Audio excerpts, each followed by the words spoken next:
Hello and welcome to the Breas tutorial series. In this video, I will show you how to connect and use the effort belts with the Breas ventilator. To use the effort belts, you will need the following items: the Breas effort belt box, the two thin white connection wires, and two effort belts. First, connect the effort belts around the thorax and abdomen of the patient. To do so, put the thoracic or chest belt above the chest or nipple line. For women, thoracic belts can be placed underneath the breast. And place the abdominal belt over the belly button. The effort belt can be adjusted at both sides of the buckle to make sure they sit in such a way that you can easily slide your fingers under each belt.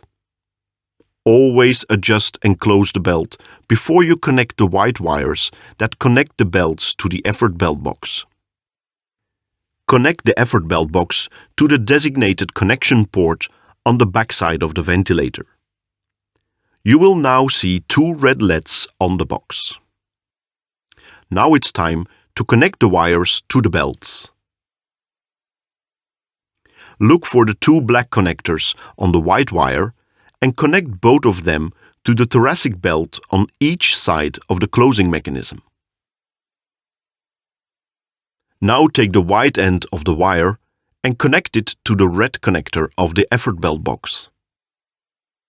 You will notice that the red LED turns green.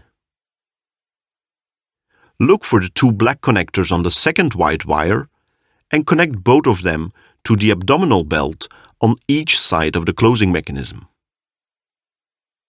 Now take the white end of the wire and connect it to the blue connector of the effort belt box. You will notice that also the second LED turns green. And both LEDs will dim after a while. The effort belts are now correctly installed, and the ventilator will automatically display the signal on the monitor screen and record and store the signal in its memory. The effort belts can be connected or disconnected regardless if the ventilator is running or not. To disconnect the effort belts, make sure you always disconnect the wires from both effort belts before you open and remove the effort belts from the patient's thorax and abdomen. Once this is done, you simply unplug the effort belt box from the ventilator and the recording will stop. We hope you've enjoyed this video. For more information and other tutorial videos on how to use our Vivo bilevel ventilators, please visit our website. Thank you for watching.